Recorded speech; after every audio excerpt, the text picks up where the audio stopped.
I suppose the good thing is the direction. That tree's getting blown that way, so if it does go down, it doesn't come towards this house. But if you just look at the gusts, it's catching the top of that tree, and the large oak trees over there are getting battered, and the top of the hedge is getting battered. But if you come down here, there's hardly any wind. It just shows how sheltered this garden actually is. I mean, this storm hasn't reached its peak yet. The gusts come and go, and we've got blue sky. It's an unusual storm because most storms you get torrential rain. We've got no rain forecast, just a red warning for winds. And I must admit, it is pretty worrying. But you know, we've had big storms before. Trees are designed to bend up to a point. There is a limit. Luckily, we don't tend to get storms like this in the summertime when the leaves are on the trees, because that makes them very vulnerable. But yeah, it's pretty rough, and the peak hasn't got here yet. It's due sort of mid to late morning here, and then, believe it or not, there's a red warning for London and the southeast of England. That's unheard of for a red warning over a large populated built up area like that. But there's, you know, severe risk of damage to roofs and telegraph poles and stuff coming down, you know. I just hope everything around here stays up. But anyway, I just thought I'd show you that. Now I can safely go in the conservatory and water my orchids, because I know that nothing can fall on me. It's all blowing away from me at the moment. But yeah, it's certainly hitting that conifer hard. You know, when it gusts, it really does bend that over, and the hedge as well. But well, it's how it is. And come the news tomorrow morning, we'll find out what's going on. Or what has been.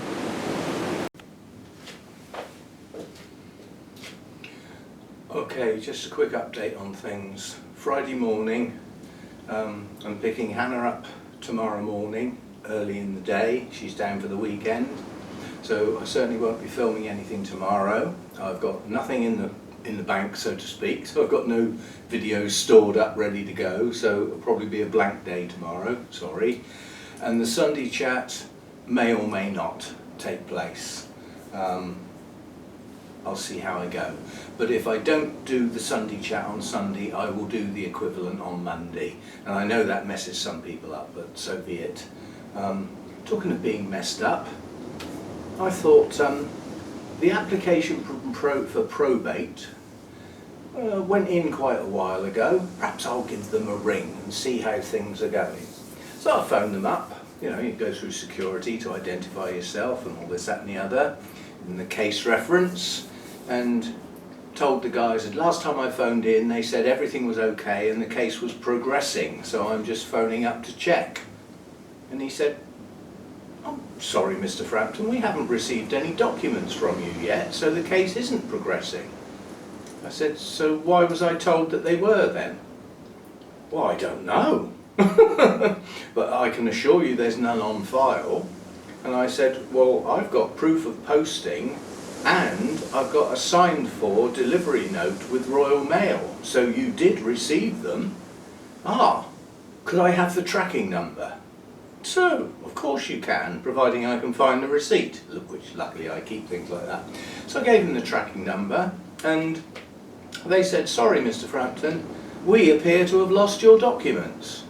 So I got another email yesterday saying that I now have to go through the lost will procedure, which is not very nice on the grounds that without the original will you could have forged a will.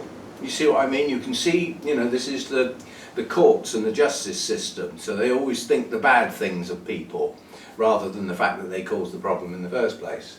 So they won't accept a copy of the will. It has to now go to a registrar and investigations will be done. So, and I had to fill in a new form. So I downloaded the form, filled all that in, because it had to be signed, yeah? Legal documents have to be signed. And they give you an online form to fill in. Well, you can't sign it online. Duh! I wish these people would get a grip. So anyway, the instructions said you will need to print this off because we need a signature. So I've done that. I've got a scanned version of the will, so when I print it off it's an identical copy, you know, shows the red binding down the side, the parchment look of the paper, it's as good as it is. So I've enclosed a copy of the will, I've enclosed a copy of the death certificate, I've put a letter in there, I've put the reference number on the envelope, I've put the reference number on the letter and explained the circumstances, and I will go round to the post office a bit later this morning and get that sent, signed for, registered post, signed for, which is what I did last time. I felt like putting on the letter, enclosed our so, let's hope you don't lose them this time, but I don't want to wind them up basically. So I hope we get some sort of priority service after this. I got a buyer sitting there waiting with his family to move into the house. The house is all cleared out now. I've got a few bits in the garden to try and recover, which I was hoping to do this weekend with Hannah, but the weather don't sound too clever. Although the sun's shining now and it's blowing a gale, when this surge goes through, behind it is rain. So we've got lots of rain coming in for tomorrow and Sunday, which makes the driving awful. But anyway, so that's what's going on. This business with probate is a worry, quite honestly, but you can see the legal ramifications of the court system, the justice system, giving permission to people to distribute funds and assets of somebody who's died fraudulently. You see what I mean? So it's all got to be above board and everything. I suppose I ought to be grateful, but to have a department like that lose an original copy of something is damned annoying, to say the least. I'm not going to tell them, but I suspect there is another version of that will held at the solicitors, because I had to get authority from the other three executors to go and collect that will. I had to make an appointment, ID checks and everything like that, for them to give me the original will. And I'm pretty sure under such circumstances that a solicitors and conveyancing office that actually work with probate and inheritance tax, they have specialists in that area.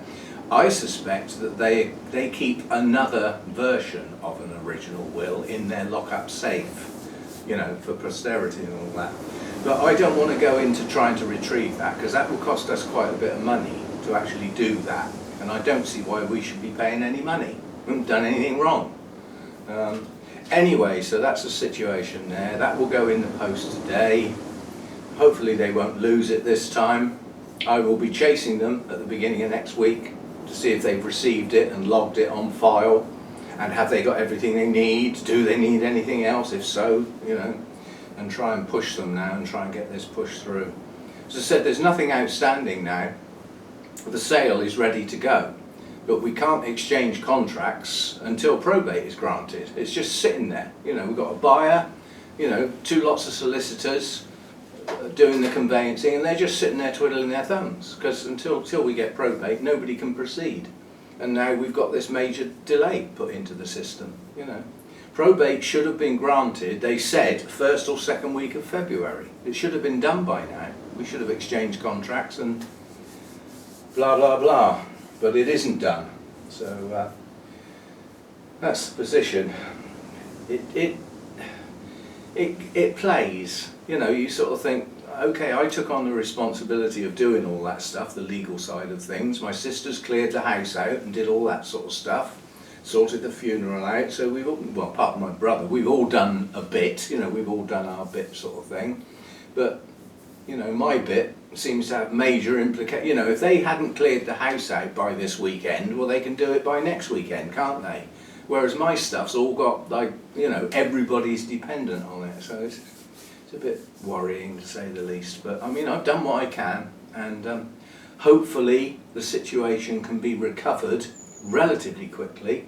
Bearing in mind I have an email with a name on it that admits liability that they lost the documents, so perhaps we can get some sort of hurry up business going on. It wears you down, it wears you down. Anyway, I must do watering today. I must do watering today because I'll be out most of tomorrow. Well, I'll be out tomorrow morning, and I don't like watering later in the day, you know, because obviously the nights are still a bit cold. Strangely enough, with the storm blowing through at the moment, the temperature's quite good. The temperature's quite mild outside. But anyway, I must get cracking, so see you next time. And I'm very aware that there's not much going on in the videos to do with the orchids at the moment. I'm very aware things are going on in here with ideas to get back into that sort of thing. I quite like the idea of the variety on the channel, but not at the expense of the orchids. It's still fundamentally an orchid channel, and at the moment we're not doing much on that front. So we'll get back to it. And see you next time. Thanks for dropping by, listening to all my woes and troubles. It's not that bad. Life's not that bad. I'm still on my feet. This is still basically working, I suppose. Yeah, things can't be bad. See you next time.